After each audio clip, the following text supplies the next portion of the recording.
Mari kita sore hari ini kita akan memulaikan ibadah kita. Dan kita akan menyanyikan satu pujian yang berjudul Hati Ini Rumahmu. Mari kita bersama-sama menyanyikan pujian Hati Ini Rumahmu. Haleluya.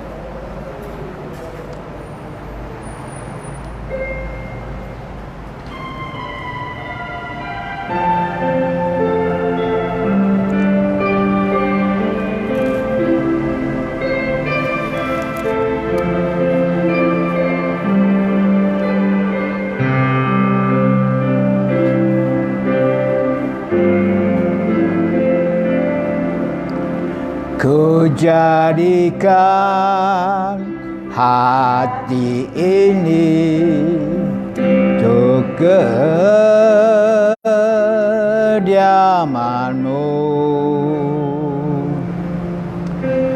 Ku serahkan hati ini untuk-Mu ya Allahku. Hati inilah rumahmu, di hati inilah baitmu,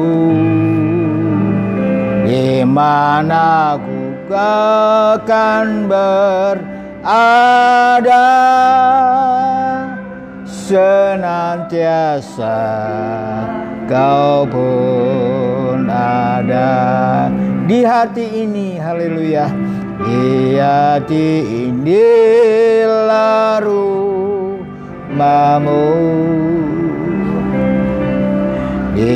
inilah baitmu,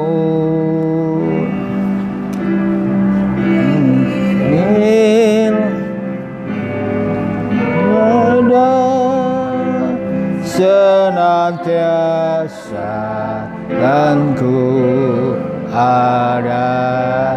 Di hati inilah rumahmu, inilah rumahmu, di hati inilah baitmu, di mana ku kan berada senantiasa kan ku ada. Mari kita akan berdoa dulu sebelum kita akan memulaikan ibadah kami. Sebentar kita akan mendengarkan firman Tuhan, tetapi saya akan menambah pujian lagi, satu pujian. Tetapi kita akan berdoa lebih dulu. Tuhan, kami serahkan acara ibadah streaming pada sore hari ini. Engkau kiranya boleh berhadirat dalam kehidupan kami, sehingga kami boleh dapat mengerti akan rencana-Mu yang sangat mulia dalam kehidupan kami. Di tengah-tengah kami harus juga berhadapan dengan situasi yang berlawanan, Tuhan, di mana kami ingin hadirat Allah, tetapi kuasa-kuasa kegelapan juga ingin hadir untuk menggoda kehidupan kami, Tuhan. Tetapi pada sore hari ini, Tuhan, kami mohon hadirat-Mu supaya kami boleh dapat bersyukur dalam ibadah pemahaman firman Allah yang akan disampaikan pada sore hari ini. Kiranya Roh Kudus akan menolong kami sekalian, baik kami hamba-Mu maupun kami sekalian yang diizinkan oleh Tuhan untuk bisa mendengarkan firman-Mu.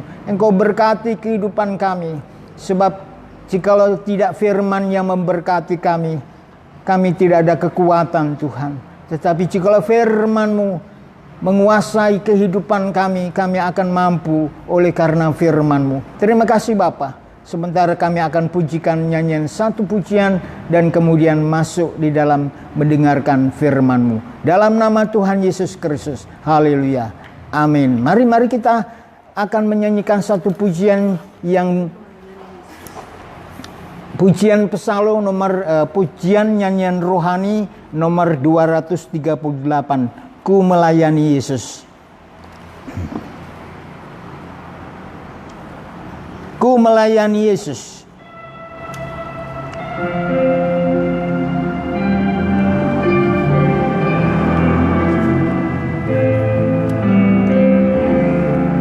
Haleluya, haleluya.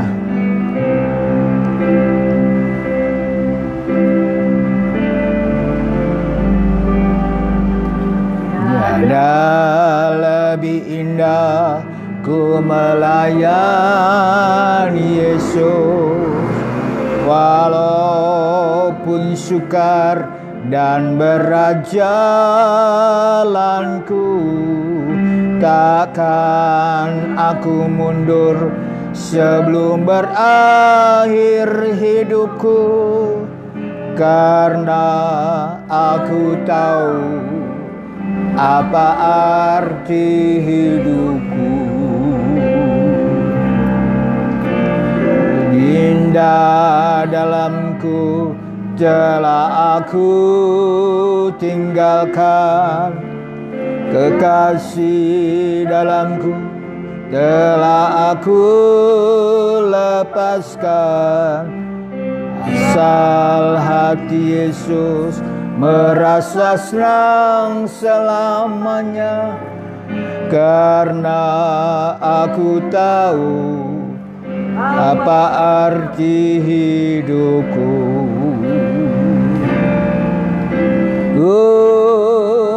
Melayani Yesus itu terlebih indah.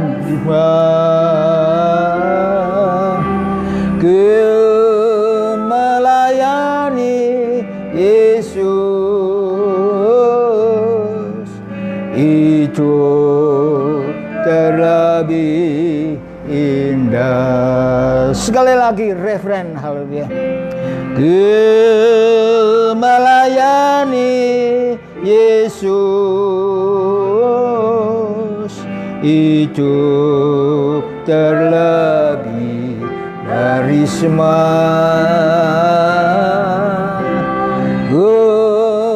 Melayani Yesus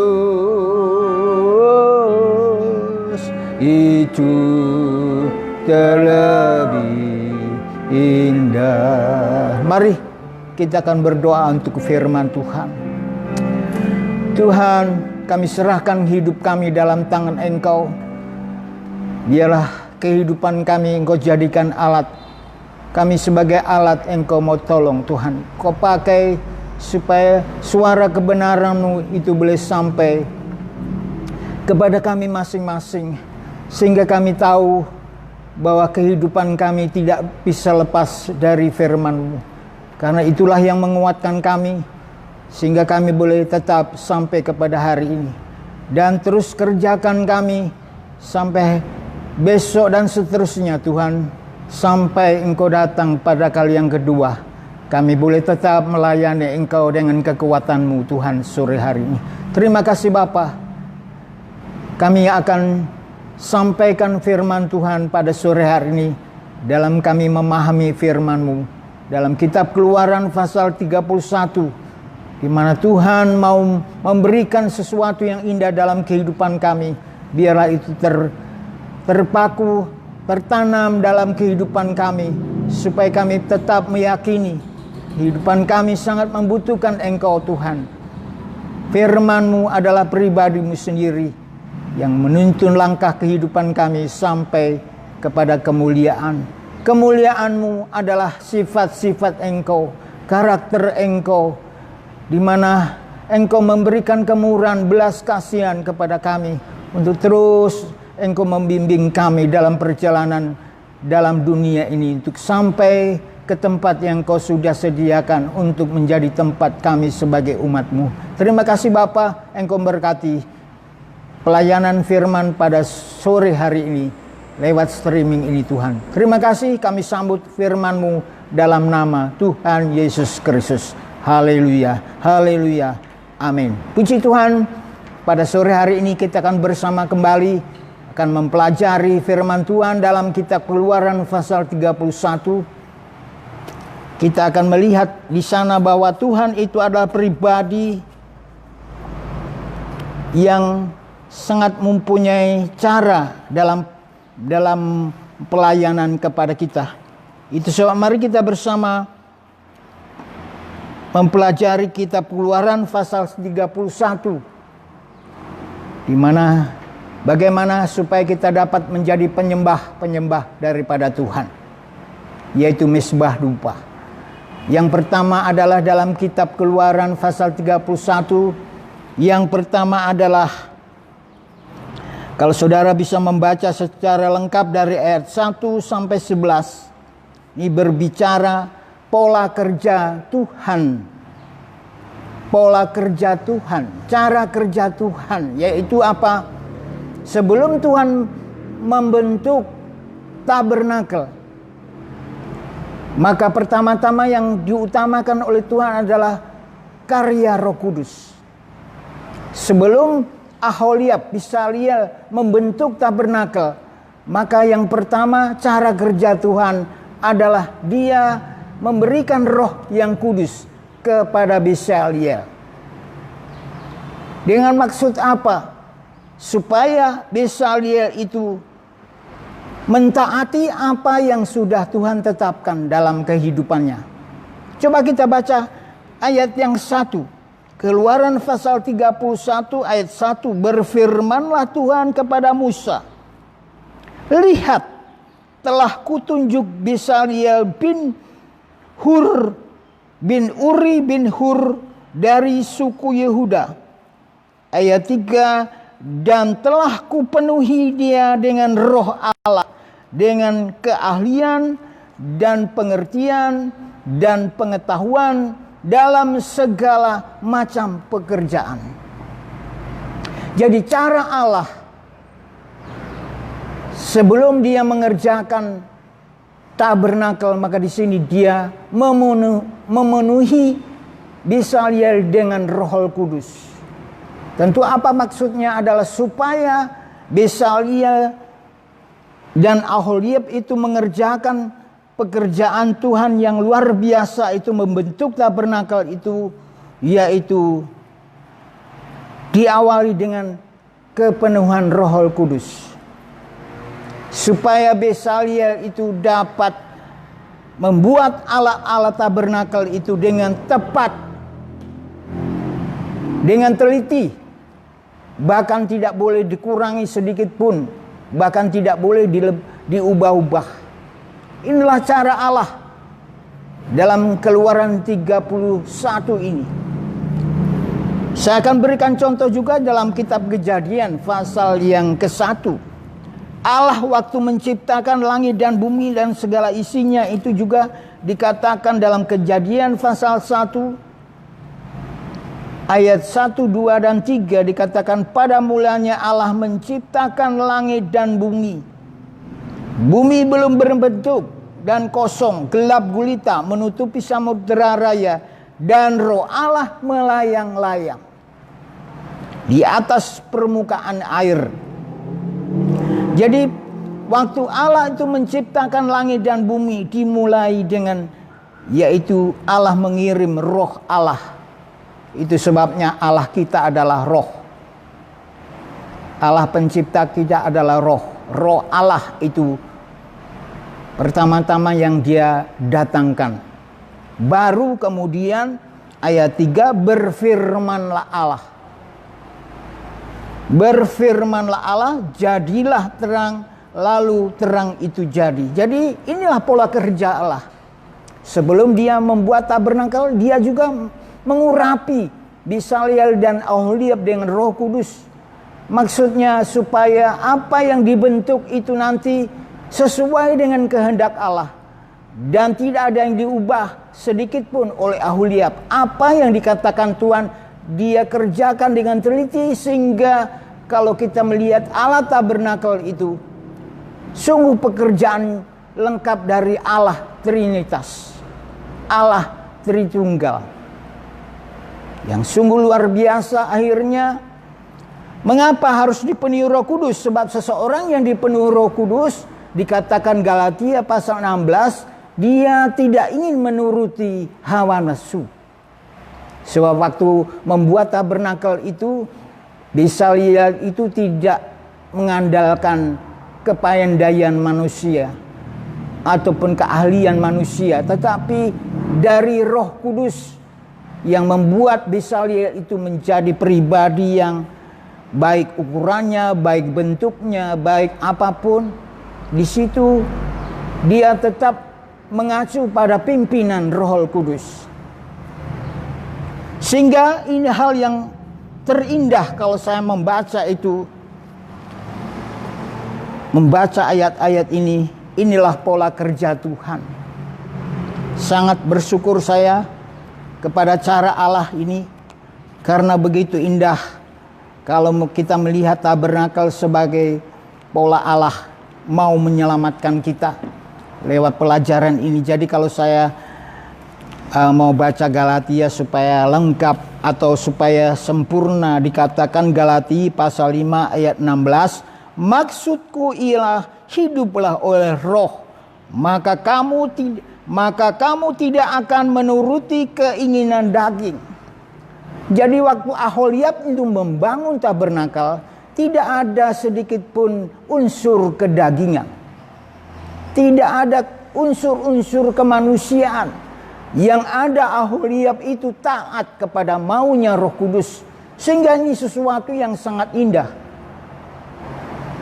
Kita mengagumi tabernakel, itu karya Allah secara utuh. Dan ini menjadi pola keselamatan yang Allah kerjakan supaya kita masuk pada rencananya yang mulia. Itu sebabnya saya juga ingin memberikan satu contoh. Satu waktu Raja Asa ingin memulihkan negara Yahudi. Kalau saya lihat dalam dua Tawarikh, di situ polanya sama. Yaitu Tuhan itu lebih dulu mengirim Asaria itu dengan dia dipenuhi Roh Kudus. Jadi ketika Raja Asa, Raja Yehuda itu ingin memulihkan kerajaannya, di situ saya lihat juga ada peranan Roh Kudus yang lebih diutamakan lebih dulu. Mari kita melihat dalam kitab 2 Tawarikh pasal yang ke-15. 2 Tawarikh pasal yang ke-15. Sehingga yang terjadi di sana ada pemulihan sehingga Raja Asa itu menjadi raja yang berbeda dengan raja-raja yang lain.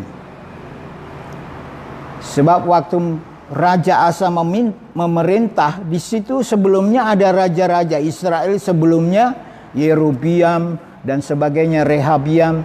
Tetapi mereka tidak bisa seperti kesetiaan Asa. Mengapa Raja Asa itu begitu setia kepada Tuhan? Karena dia mengikuti tuntunan Roh Kudus. Mengikuti karya Roh Kudus. Coba kita lihat dalam 2 Tawarikh pasal yang ke-15. Di sini perikop dikatakan pembaharuan oleh Asa. Jadi Asa itu ingin memperbaharui kerajaannya supaya menjadi kerajaan yang mengasihi Tuhan, kerajaan yang taat akan Tuhan. Dan waktu keinginan Asa itu ingin diwujudkan, maka kalau kita baca ayat 1, Tuhan mengirim Asaria, dikatakan ayat 1. Asaria ben Oded dihinggapi Roh Allah. Asaria ben Oded dihinggapi Roh Allah. Ayat 2, ia pergi menemui Asa dan berkata kepadanya, dengarlah kepadaku, Asa dan seluruh Yehuda dan Benyamin. Tuhan beserta dengan kamu bila mana kamu beserta dengan dia. Bila mana kamu mencarinya, ia berkenan ditemui olehmu. Tetapi bila kamu meninggalkannya, kamu akan ditinggalkan. Jadi ini Roh Kudus itu melalui Asaria memberikan nasihat kepada Asa dalam ayat 2. Ini artinya supaya Asaria itu menyambut supaya Asa itu bisa menyambut apa yang menjadi nasihat Asarya. Jadi Asa itu harus menyambut nasihat, Asa harus menyambut nasihat Asarya yang isinya adalah persekutuan. Yohanes pasal yang ke-15 di situ dikatakan, jikalau kamu di dalam aku dan aku di dalam kamu, maka kamu baru bisa apa-apa, berbuat apa-apa. Demikian pesannya Asarya pada ayat 2. Coba kita lihat Yohanes 15 dikatakan, jikalau kamu di dalam aku dan aku di dalam kamu, maka kamu akan bisa berbuat apa-apa, yaitu berbuat yang benar sesuai kehendak Tuhan. Coba kita lihat Yohanes 15. Jadi ini pesan Asarya itu sama dengan pesan Tuhan dalam Yohanes pasal 15. Dikatakan, akulah pokok ayat 5, akulah pokok anggur dan kamulah ranting-rantingnya. Barang siapa tinggal di dalam aku dan aku di dalam dia, ia berbuah banyak. Sebab di luar aku kamu tidak bisa berbuat apa-apa. Jadi kalau Asa itu berbuah, buah-buah yang namanya dia bisa berkenan kepada Tuhan, ini peranan Roh Kudus sangat besar dalam diri Asa, Raja Yehuda itu. Karena pesannya itu memang isinya, Asarya mengatakan dalam ayat 3 ini, Raja Israel itu sudah ada 8 orang yang gagal untuk mengasihi Tuhan. Tetapi saatnya Raja Asa menjadi raja, dia ingin pemulihan. Dia ingin mengembalikan kerajaan seperti kerajaannya Daud. Sangat mengasihi Tuhan. Sehingga akibatnya dia dipesan dalam ayat yang kedua dalam 2 Tawarikh 15 ayat 2 inilah seperti Yohanes 15 ayat 5. Jikalau kamu di dalam aku dan aku di dalam kamu, maka kamu akan bisa berbuat apa-apa. Artinya dia bisa memulihkan apa yang seperti dirindukannya, yaitu Raja Yehuda, Raja Israel. Kemudian saya akan lanjutkan ayat berikutnya. Nasihat daripada Asarya itu dikatakan, sebab Asarya itu prestasi Asa itu adalah kehidupan yang katakan taat kepada Tuhan. 10 tahun pertama pemerintahannya, Raja Asa itu mulai taat kepada Tuhan. Meniadakan penyembahan berhala, memecat neneknya sebagai penyembah berhala, dan dapat mengalahkan orang Ethiopia yang kuat itu. Sebab Raja Asa sudah mengerjakan apa yang dirindukan oleh Roh Kudus. Sebabnya saya akan bacakan kembali dalam 2 Tawarikh. Dalam 2 Tawarikh pasal yang ke 15 tadi,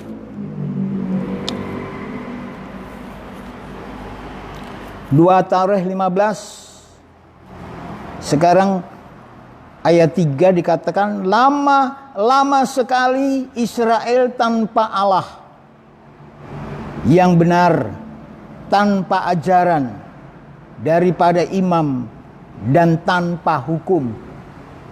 Yaitu waktu diperintah Yerobiam menyimpang, menyembah berhala, sehingga Raja Yerobiam itu malah memporak-porandakan kerajaan Israel. Karena apa? Memang Yerobiam itu tidak, dalam kerajaannya tidak ada peranan Roh Kudus di dalamnya, sehingga kalau dia menjadi raja yang tidak setia kepada Tuhan, memang itulah akibat yang terjadi. Bahkan kemudian ayat 4 dikatakan, tetapi dalam kesesakan mereka. Jadi waktu Raja Asa mengalami kesesakan, ayat 4, mereka berbalik kepada Tuhan.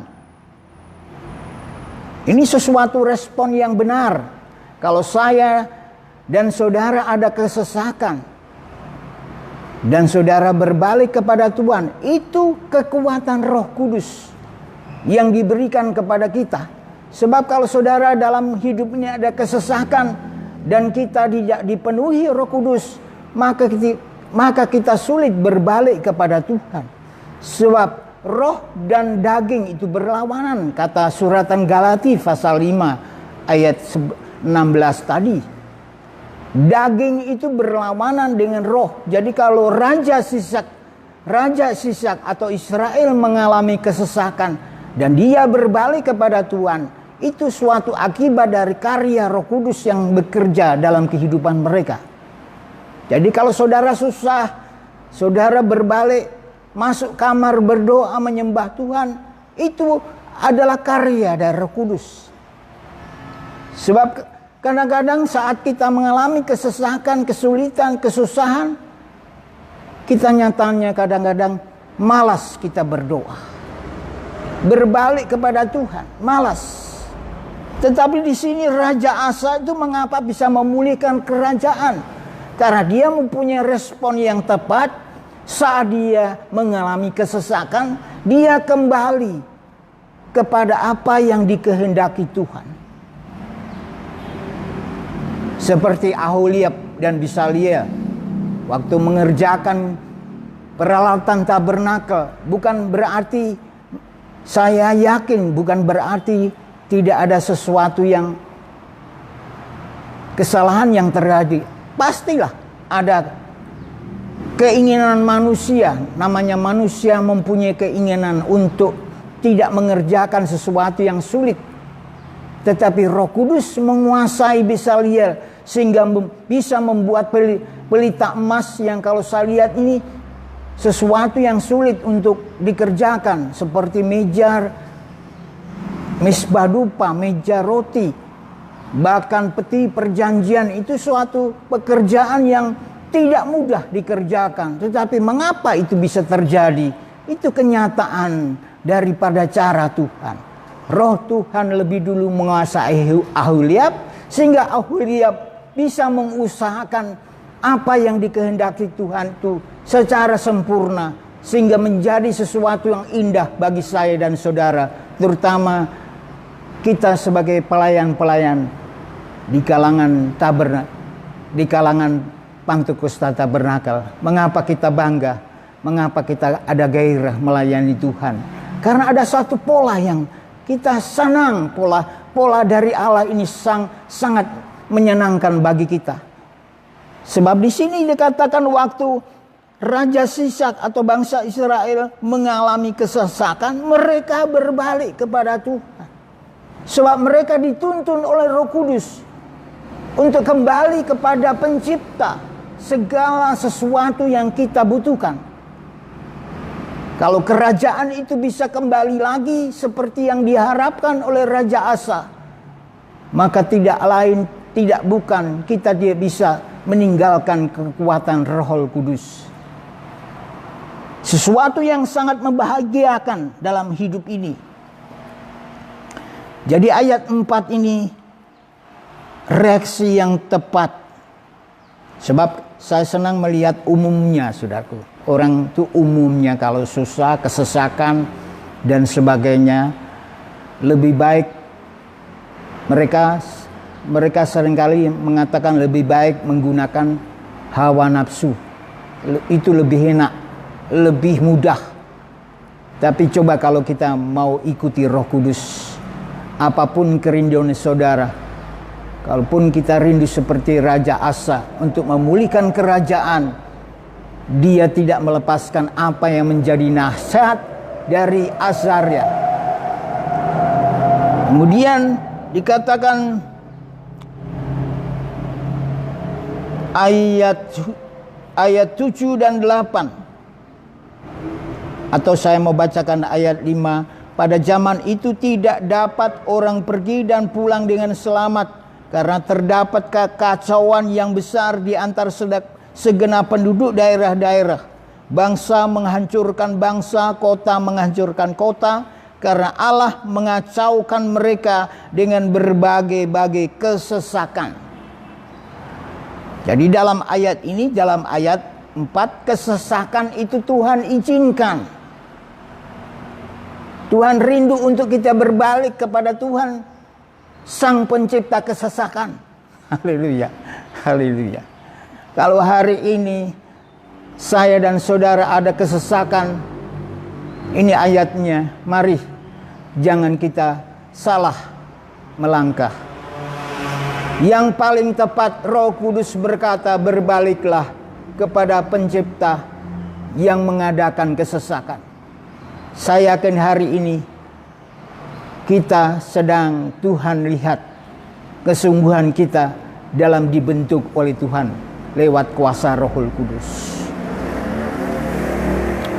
Jadi ayat 6, bangsa menghancurkan bangsa, kota menghancurkan kota, karena Allah mengacaukan mereka dengan berbagai-bagai kesesakan. Kemudian ayat 7 dan 8, tetapi kamu ini kuatkanlah hatimu, jangan lemah semangatmu, karena ada upah bagi usahamu. Haleluya. Apapun persoalan kita yang kita hadapi hari ini, mari kita beriman, berkeyakinan sungguh-sungguh. Ayat 7, kita menguatkan hati kita. Inilah cara Allah menguatkan hati. Caranya adalah menyingkirkan berhala. 8 ayat 8, cara kita bisa kuat menghadapi kesesakan. Marilah ayat 8, ketika Raja Asa mendengar perkataan nubuat yang diucapkan oleh Nabi Asaria bin Oded itu, ia menguatkan hatinya. Kemudian dia menyingkirkan dewa-dewa kejijikan. Saat kita menghadapi kesesakan, cara menguatkan hati kita, mari kita singkirkan hal-hal yang bersifat berhala dalam hidup ini. Inilah cara menguatkan. Ia menguatkan hatinya dan menyingkirkan dewa-dewa kejijikan dari seluruh tanah Yehuda dan Benyamin, dan dari kota-kota yang direbutnya di pegunungan Efraim. Ia memperbaharui mesbah Tuhan. Jadi kalau kita mengalami kesesakan dalam hidup ini, Tuhan atau Roh Kudus menginginkan kita memperbaharui misbah penyembahan kita. Haleluya. Haleluya, puji Tuhan. Kita bersyukur kita dibimbing oleh Roh Kudus supaya kita berbaharui misbah penyembahan kita. Haleluya. Sebab bagaimana kalau Musa itu menjadi orang yang berhasil? Waktu 2 loh batu sudah hancur, Tuhan katakan, naik lagi Musa ke gunung, pergumulkan di sana. Maka Musa bergumul, memperbaharui penyembahannya kepada Tuhan dengan sungguh-sungguh. Akhirnya Tuhan menulis 2 loh batu dengan tulisannya sendiri oleh Allah. Oh, betapa luar biasa. Dengan 2 loh batu yang sudah diperbaharui, diharapkan untuk ditaruh di dalam peti perjanjian sebagai kekuatan kehidupan kita. Haleluya. Jadi ini suatu hal yang indah. Cara menguatkan kita untuk kita kembali, kita memulihkan seperti Asa memulihkan kerajaan itu dengan memperbaharui misbah Tuhan. Di sini memperbaharui misbah Tuhan yang ada di depan balai bait suci, atau dengan kata lain mesbah penyembahan, mesbah dupa penyembahan. Kalau penyembahan kita selalu perbaharui, tidak ada yang barang mustahil. Pemulihan akan terjadi dalam kehidupan ini. Di saat kita bisa menyembah, mengapa hati kita kuat kembali? Karena itulah proses pembaharuan dari Allah yang Tuhan izinkan dalam kehidupan kita. Tetapi kalau kita tidak memperbaharui penyembahan, tidak ada hati yang gembira dan semangat untuk pulih kembali mengasihi Tuhan. Tidak bisa. Sebab dalam penyembahan yang sudah sering kita lakukan, kita dikuatkan dari penyembahan yang bila Tuhan hadir dalam doa itu bersama kita, kita merasakan seperti tangan yang ditumpangkan di atas kepala kita dan memberikan suatu urapan Roh Kudus sehingga kita semangat kembali melayani Tuhan. Kita gairah kembali melayani Tuhan. Sebab inilah cara menguatkan hati, menyingkirkan segala kejijikan, dewa-dewa yang tidak benar, kemudian harus memperbaharui mesbah dupa. Ini pola, ini cara Allah bekerja. Seperti yang sudah dijelaskan Keluaran pasal 31, mengapa Roh Kudus mengurapi Bisaliel dan Aholiab? Karena dia punya tugas mengerjakan pekerjaan besar yang namanya Bait Allah, yang di dalamnya penuh ajaran-ajaran yang menuntun kita untuk kepada kesempurnaan, menjadi mempelai Kristus. Jadi inilah dia cara menguatkan hati kita, menyingkirkan berhala, memperbaharui penyembahan. Kemudian ayat 9, ia mengumpulkan seluruh Yehuda dan Benyamin dan orang-orang Efraim, Manasye dan Simon yang tinggal di antara mereka sebagai orang asing. Jadi Roh Kudus melalui Asaria menginginkan supaya Asa itu mengumpulkan Yehuda, Benyamin, Efraim, Manasye, Simeon. Pada saat itu mereka tinggal di daerah yang tidak tepat. Sebab dari Israel banyak yang menyeberang memihak kepadanya ketika mereka melihat bahwa Tuhan Allah beserta dengan dia. Jadi ayat 9 ini kumpulkan orang-orang yang sedang berada dalam kebimbangan, dalam keterasingan. Mereka harus dikumpulkan. Jadi Tuhan ingin supaya Asa itu mengumpulkan orang-orang yang bimbang, orang-orang yang sudah terpengaruh, dikumpulkan kembali supaya kita dapat melakukan hal-hal yang diharapkan oleh Tuhan. Itu ayat 9. Kemudian ayat yang kita loncat ayat yang ke-12. Sebab ayat 10, akhirnya mereka berkumpul di Yerusalem pada bulan ketiga tahun ke-15 dari pemerintahan Asa. Pada hari itu ayat 11, mereka mempersembahkan kepada Tuhan 700 lembu sapi dan 7.000 kambing domba dan jarahan yang mereka bawa pulang. Ayat 12 ini lagi yang penting, saudaraku yang kasih. Kalau nanti Raja Asa itu pemerintahannya pulih kembali, karena ada nasihat-nasihat yang penting. Ayat 12, mereka mengadakan perjanjian untuk mencari Tuhan Allah nenek moyang mereka. Jadi ayat 12 ini artinya mereka itu berjanji. Berjanji itu ada konsekuensinya, harus ditepati. Jadi kalau kita mau memulihkan kehidupan seperti Raja Asa ingin pulih kerajaannya, dia harus berjanji. Dan di dalamnya ada suatu tanggung jawab untuk menepati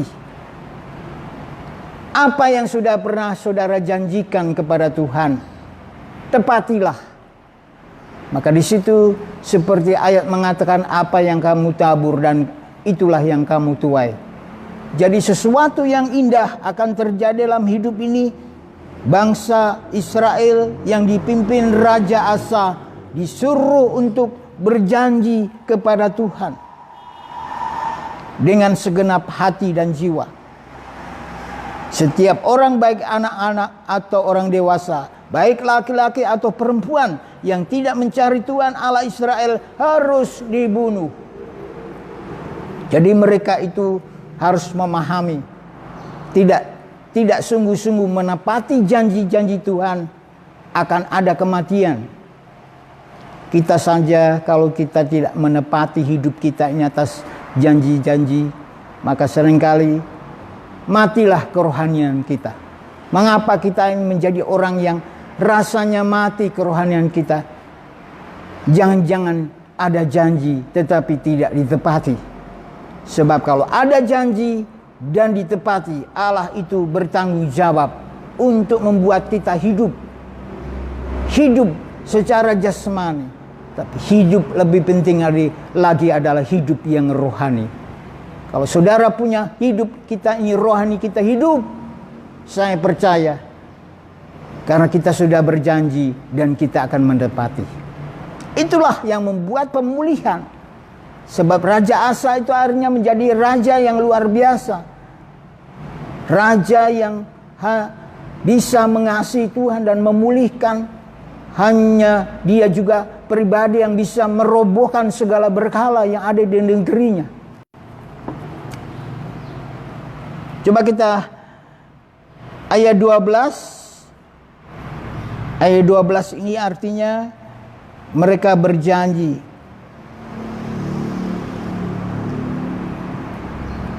Coba kita berjanji. Kemudian ayat 14, bukan saja janji. Di sini ayat 14, mereka bersumpah setia kepadanya. Mereka bersumpah setia kepadanya, bersumpah. Jarang orang mau diikat. Tetapi kalau seseorang itu sudah berkata dia bersumpah, itu artinya kita siap diikat. Kita siap diikat oleh Roh Kudus. Kita merasa ada ikatan dengan Roh Kudus. Kalau kita merasa ada ikatan dengan Roh Kudus, kita akan bertanggung jawab melaksanakan apa yang menjadi kehendak Tuhan. Bisaliel itu bisa membuat benda-benda yang indah dalam tabernakel, karena dia sudah berjanji, apa yang aku punya akan kuberikan kepada Tuhan dalam bentuk-bentuk yang sangat indah, yaitu dimulai dari, kalau dalam kitab Keluaran, dimulai dari peti perjanjian, kemudian keluar ada misbah dupa, ada pelita emas, ada meja roti, keluar seterusnya sampai ke daerah halaman. Itu buah karya dari kehidupan yang ada sumpah, Tuhan, aku mau membuat yang sebaik-baiknya bagi Allah. Aku mau membuat apa yang kau perintahkan, akan kubuat sebaik-baiknya. Karena dia ada Roh Kudus. Dan dia tidak mau keluar dari apa yang diinginkan oleh Tuhan. Saya yakin hidup ini, jikalau ada Roh Kudus dan kita terikat, bahkan kita bersumpah. Mereka bersumpah setia, ayat 14. Mereka bersumpah setia kepada Tuhan. Orang yang berani bersumpah kepada Tuhan, gambarannya siapa? Ya, seperti Bisaliel dan Aholiab. Dia membuat sebaik-baiknya dan seindah-indahnya. Coba kalau saudara membaca Injil Lukas pasal yang ke-14. Banyak orang tidak mau diikat. Banyak orang di dunia ini tidak suka kebenaran. Sehingga apa? Sehingga Yesus itu dibuli di mana-mana. Yesus itu, istilah dibuli itu ya, dihina dan direndahkan, bahkan sampai diludahi. Tetapi mengapa Yesus diam? Karena Yesus, di situ ada Roh Kudus. dia dapat mengutamakan apa yang menjadi kehendak Allah. Oh, haleluya. Puji Tuhan, saudaraku yang kasih. Saya dan saudara akan menjadi pelayan yang kita akan berjanji dalam diri kita. Tuhan, aku mau. Jikalau Roh Kudus menolong, sore hari ini, saudara akan ditolong oleh Tuhan. Kalau Roh Kudus menguasai kita, saudara akan berkata, Tuhan, aku mau melayani Engkau dengan sungguh-sungguh. Meskipun terasa dibuli oleh dunia ini, dihina, direndahkan, dipojokkan, diusir, bahkan orang melihat kita sebagai orang Kristen, melihat saja tidak sudi, melihat kita diremehkan, dihina, diapakan dah.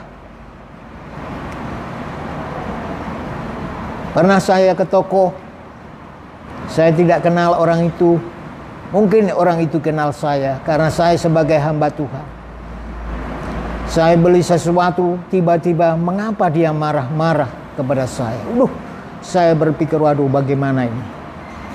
Saya sadar memang namanya pengikut Yesus. Namanya pengikut Yesus. Tuhan katakan, jikalau kamu dianiaya, pengikut juga akan dianiaya. Itulah sebabnya, saudaraku yang kasih, ayat ini indah.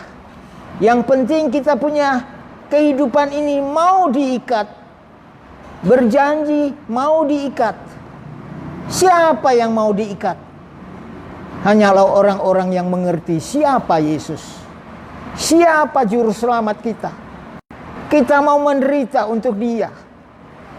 Sebab kalau kita tidak mau menderita bersama Dia, kita tidak bisa menjadi satu dalam kemuliaannya. Paulus mengatakan, jikalau orang tidak mau mati bersama Dia, maka tidak ada kemuliaan bersama Dia. Tetapi kalau kita mau satu dengan kematiannya, kita akan mendapatkan satu dengan kebangkitannya dan satu dalam kemuliaannya. Kemuliaan Allah itu wujudnya adalah karakter Allah, kesabaran Allah, kemurahan Allah, kesabaran Allah, cara Allah bergaul dengan manusia. Dengan modal apa Allah mengasihi manusia? Dengan kasih. Oh, luar biasa. Saya boleh mendapat kasih dari Allah sehingga saya sanggup melayani Tuhan bukan karena saya. Kesanggupan itu ada pada Dia yang Dia anugerahkan kepada kita. Kita baca dulu Lukas pasal 14 ayat 14. Lukas pasal 14 ayat 14. Dikatakan ayat ini berbunyi, dan engkau akan bahagia karena mereka tidak mempunyai apa-apa untuk membalasnya kepadamu, sebab engkau akan mendapat balasnya pada hari kebangkitan orang-orang mati. Bersumpah itu artinya siap diikat. Sebab namanya semua orang itu tidak suka diikat. Tetapi mengapa ada juga yang suka diikat? Bersumpah mau ikut Yesus dengan sungguh-sungguh meskipun itu menderita. Mengapa ada orang mau disumpah? Karena makna itu yang dipahami, saudaraku yang kasih. Haleluya. Kemudian mari kita baca 2 Tawarikh tadi. 2 Tawarikh. Setelah ayat 12, ayat 14, dan saya mau selesaikan ayat 15 atau ayat 16. Bahkan Raja Asa memecat Maakah neneknya dari pangkat ibu suri karena neneknya itu membuat patung Asyera yang keji. Jadi Raja Asa itu punya ketegaan rasa, tega sebetulnya Ada ayat mengatakan kalau kita punya ayah dan ibu, memang kita harus menghormati dia, tetapi kata Tuhan, jangan sampai ayah dan ibu menghalangi pelayanan kita kepada Tuhan. Memang kita tetap harus menghargai ayah dan ibu, tetapi Tuhan katakan utamakan Tuhan lebih dulu. Sama ini seperti apa yang dilakukan Asa itu menurut pandangan manusia. Tentu Asa bisa menjadi orang yang dicaci maki orang, kenapa tidak menghargai nenekmu. Tapi persoalannya Raja Asa itu melihat kesukaan neneknya itu adalah menyembah berhala. Sehingga Raja Asa itu tidak lagi lebih menghargai nenek moyangnya, tetapi lebih menghargai Tuhan. Ini sesuatu yang memang Tuhan katakan itu dalam perjanjian baru. Ya, kalau kita mau mengikuti Yesus, maka kita juga jangan sampai tergoda oleh keluarga, ayah, ibu, orang tua dan sebagainya, mengganggu, menghalangi hubungan kita dengan Tuhan. Jadi saya dan saudara, Tuhan ingin supaya Tuhan itu diutamakan. Dan ini Raja Asa bisa. Asa merobohkan patung yang keji itu, membukanya sampai halus, menumbuknya sampai halus, dan membakarnya di lembah Kidron. Maka ayat 17, sekalipun bukit-bukit pengorbanan tidak dijauhkan dari Israel, namun hati Asa tulus ikhlas sepanjang umurnya. Inilah Raja Asa yang tulus kepada Tuhan sepanjang umur hidupnya. Sehingga ayat 18, ia membawa persembahan-persembahan kudus ayahnya dan persembahan-persembahan kudusnya sendiri ke rumah Allah, yakni emas dan perak serta barang-barang lain. Dan ayat 19, tidak ada perang sampai pada tahun ke-35 pemerintahan Asa. Artinya dia mengalami pemulihan.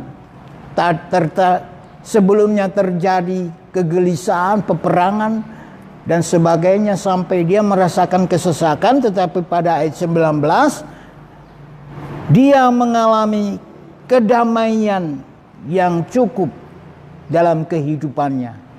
Dari mana Raja Asa mengalami pemulihan? Saya pertama-tama mengucap syukur kepada Roh Kudus. Biarlah Roh Kudus menjadi penolong bagi kehidupan kita.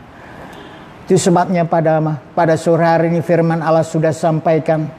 Biarlah firman Allah yang kita bisa terima pada sore hari ini sungguh akan memberikan kekuatan. Tetapi saya akan selesaikan Keluaran pasal 31 tadi sebagai poin yang terakhir dalam pembahasan firman Tuhan.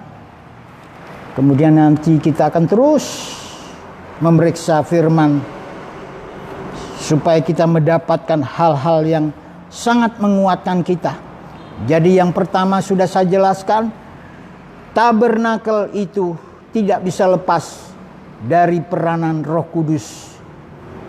Firman dan Roh Kudus tidak lepas dari peranan Trinitas daripada Allah. Allah Bapa, Anak, dan Roh Kudus. Di situ terjalin indah. Kemudian yang berikutnya dalam Keluaran pasal 31, kalau saudara bisa baca ayat 12 sampai 17, kesimpulannya adalah kuduskan hari Sabat. Kuduskan hari Sabat. Artinya kita harus ada perhentian. Kita harus ada istirahat. Namanya perhentian itu adalah hari Sabat. Hari istirahat.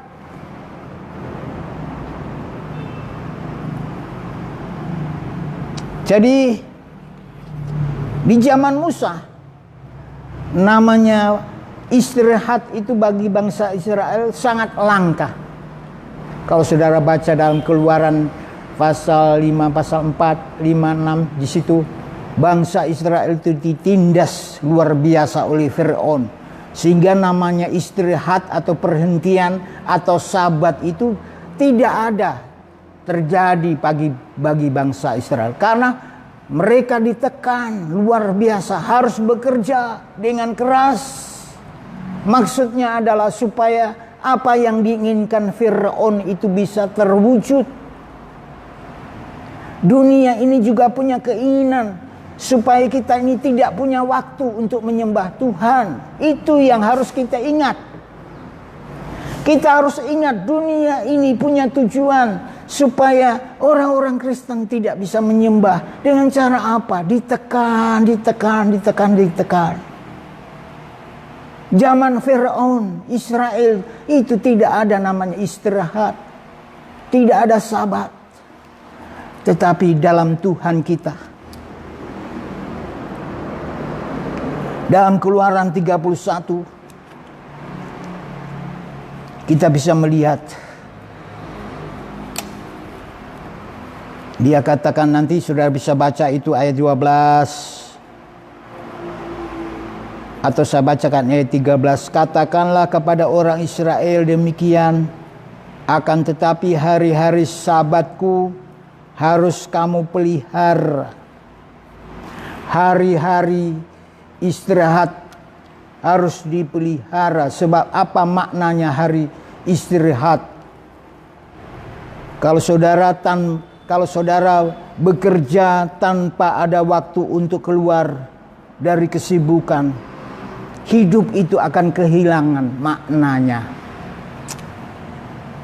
Coba kalau saudara bekerja, tidak ada istirahat, ujung-ujungnya saudara keluar dari makna hidup.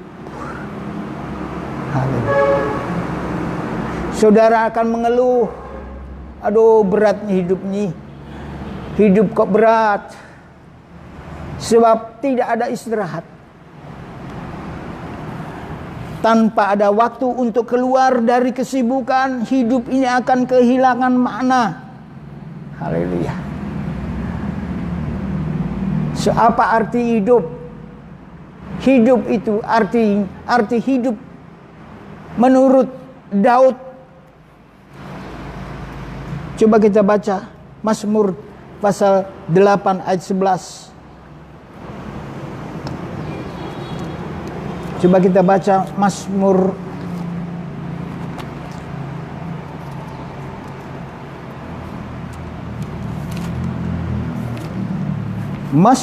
pasal yang ke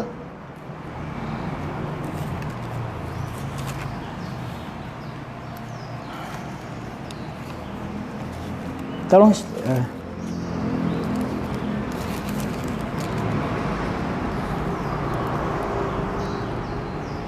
wah, salah saya.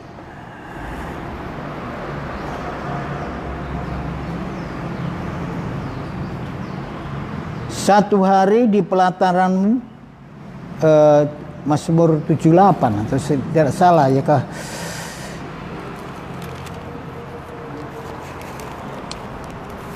Satu hari di pelataran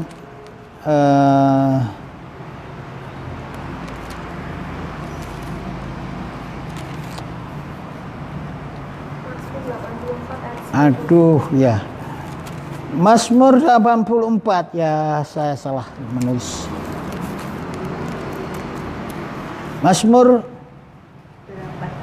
4 ayat 11, ya maafkan saya hanya tulis Mazmur 8, salah. Dikatakan, sebab lebih baik satu hari di pelataranmu. Kata Daud, dia berkata, sebab lebih baik satu hari di pelataranmu daripada 1000 hari di tempat lain. Lebih baik berdiri di ambang pintu rumah Allahku daripada diam di kemah-kemah orang fasik. Mengapa Daud punya prinsip itu? Satu hari lebih baik di pelataranmu, karena dia tahu arti sabat. Daud itu mengerti apa artinya sabat. Di dalam pelataran rumah Allah itu Allah memberikan sabat. memberikan perhentian. Matius mengatakan, siapa yang lelah dan bertanggungan berat, datanglah kepadaku dan belajarlah kepadaku, karena aku lembut.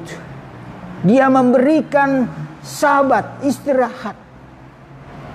Mengapa Daud mengatakan 1 hari lebih baik di pelataran daripada 1000 hari di tempat lain? Di tempat lain ini melelahkan. Kesibukan itu sudah saya katakan, tanpa ada waktu untuk keluar dari kesibukan, hidup akan kehilangan maknanya, kata Daud dalam Mazmur 84 ayat 11. Bahkan Matius 16 ayat 26, apa gunanya kamu mendapat isi dunia ini tetapi jiwamu binasa. Itulah pengertian ayat itu. Dikatakan, apa gunanya kita mendapat seluruh isi dunia ini tetapi jiwa kita binasa. Itu sebab namanya istirahat itu bagi Tuhan luar biasa, punya arti yang bermakna bagi kita. Kita sebagai umat Tuhan, kita sebagai hamba-hamba Tuhan, kita perlu beristirahat di dalam apa? Di dalam ajaran tabernakel. Haleluya. Di mana di situ ada mempelai Tuhan. Haleluya. Puji Tuhan. Kita bersyukur kepada apa yang menjadi kehendaknya Tuhan. Mazmur pasal 73. Daud berkata, di dalam dunia ini hanya satu yang kuingini, adalah Tuhan. Kenapa di dunia ini hanya Tuhan yang diinginkan? Hanya Tuhan yang bisa memberikan istirahat dalam hati. Jikalau firman dan Roh Kudus menguasai hati kita, kita damai, kita bisa tidur dengan tenang. Kesesakan tidak akan mempengaruhi kehidupan kita. Ada pemulihan dari kuasa Tuhan. Ada ketenangan dari Tuhan. Saya bisa tidur dengan nyenyak kalau firman dan Roh Kudus dapat memberikan perhentian yang sejati. Haleluya. Tetapi kalau tidak, saudaraku yang kasih, bisa-bisa saya tidak bisa tidur semalam, pagi-paginya lemah sekali. Aduh, orang tidak bisa tidur, istirahat yang baik. Dokter mengatakan itu pemicu penyakit yang akan tumbuh dalam kehidupan ini. Yesus adalah pemberi damai sejahtera. Zamannya Fir'aun gak ada Israel itu bisa damai, bisa tenang. Dia hanya mengeluh kepada Tuhan. Tuhan, betapa beratnya berada di Mesir bersama Fir'aun. Akhirnya Tuhan kabulkan dengan kasih-Nya. Dengan kemurahan yang begitu besar, bangsa Israel terlepas dari kungkungan dunia. Demikian juga hari-hari ini mungkin kita dikungkung oleh situasi yang menyesakkan. Tapi ada hal-hal yang indah yang Tuhan sodorkan kepada kita, untuk kita memusatkan hati dan pikiran kita kepada Tuhan. Daud berkata, hanya di kolong langit ini yang kucari hanya Yesus. Sebab apa? Daud mengerti maknanya. Makna istirahat itu hanya Yesus yang bisa mengerjakan dalam kehidupan kita. Jadi sabat itu sesuatu yang penting, harus dipelihara, kata Tuhan. Kata Keluaran 31 ayat yang ke-13. Oh puji Tuhan, itu sebabnya saya sedikit mau akhiri itu.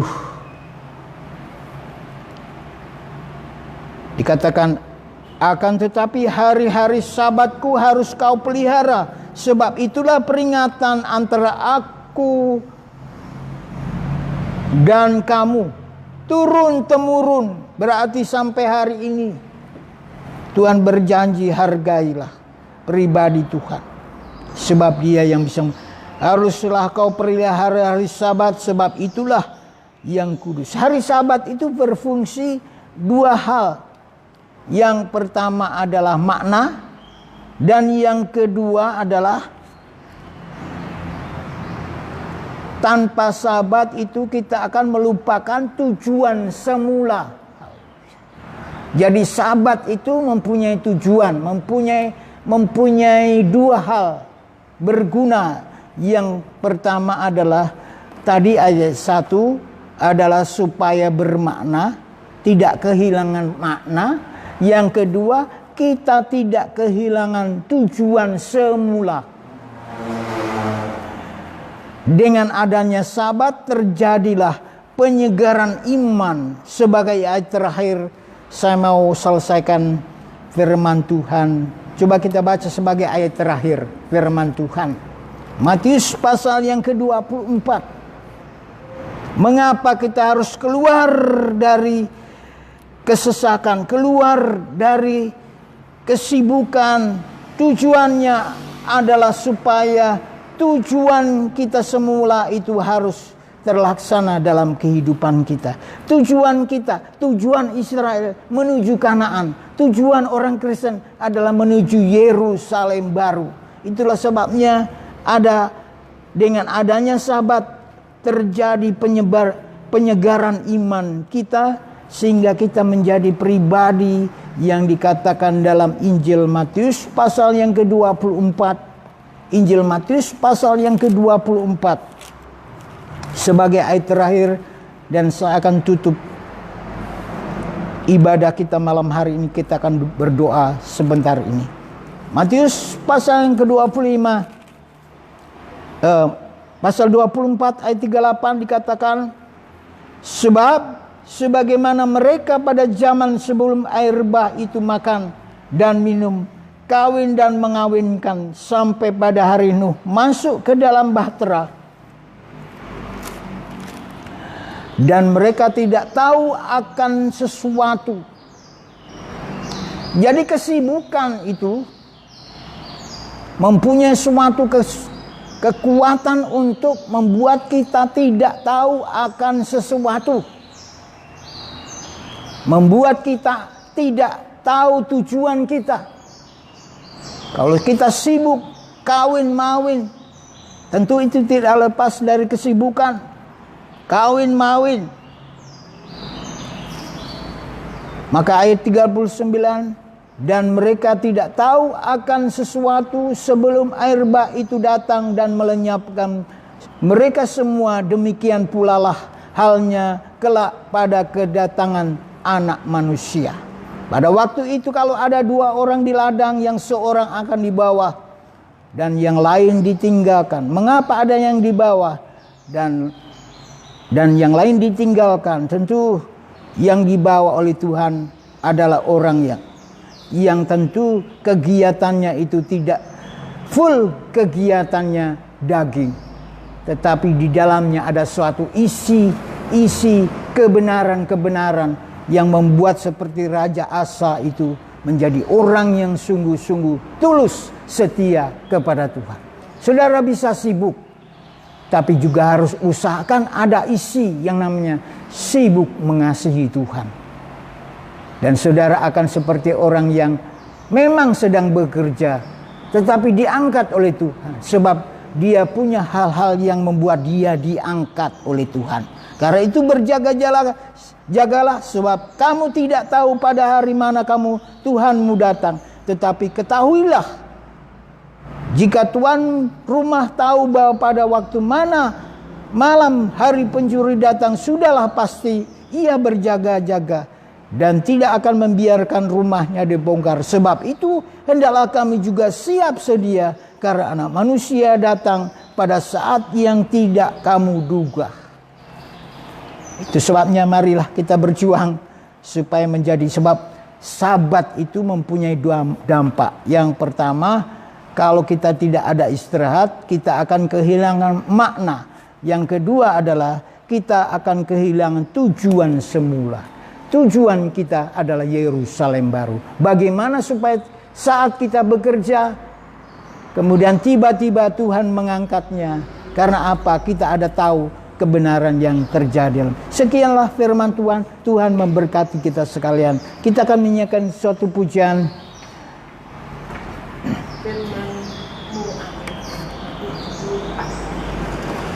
Mari kita baca, menyanyikan firman-Mu aku. Nomor berapa?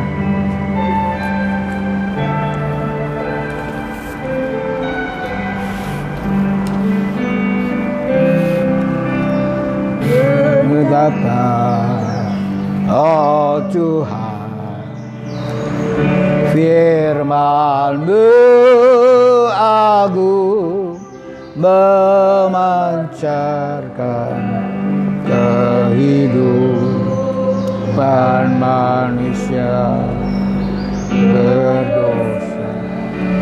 Ku sadar, ku tobat akan hidupku yang telah jauh dari sisi-Mu. Tuhan, ku ucapkan syukur karena firman-Mu agung.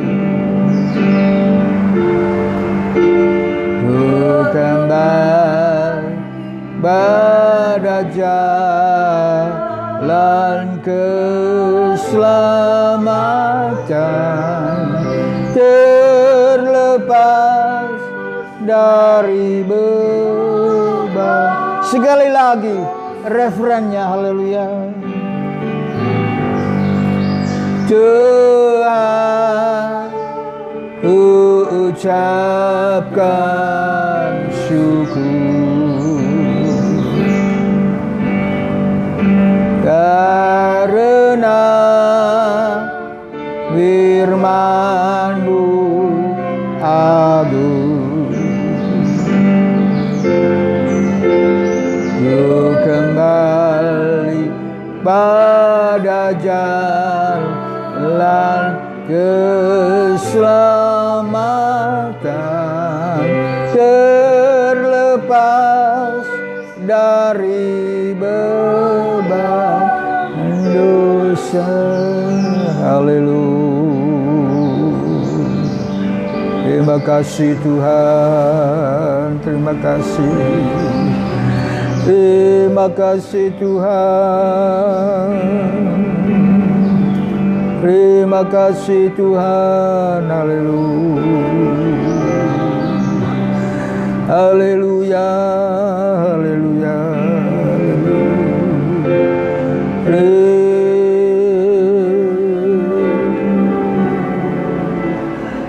Haleluya.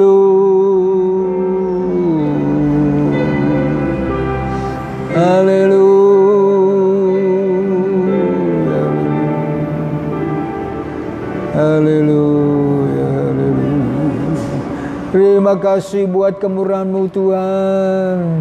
Terima kasih buat kasih-Mu. Firman-Mu yang sudah Engkau sampaikan, biarlah itu tertanam dalam hati kami.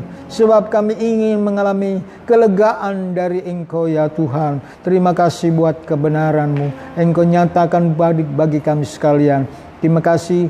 Biarlah kami sekalian Engkau berikan kesempatan oleh mendengar firman-Mu. Kiranya Engkau akan memberkati kami sekalian. Terima kasih Bapa. Inilah ibadah kami pada sore hari ini. Kiranya cinta kemurahan-Mu, cinta kasih kemurahan-Mu, kemuliaan-Mu, cara Allah bekerja dalam hidup kami sehingga nama Tuhan dimuliakan. Terima kasih Tuhan. Dan kami alaskan ibadah kami dalam nama Tuhan Yesus Kristus. Haleluya. Amin, amin, amin.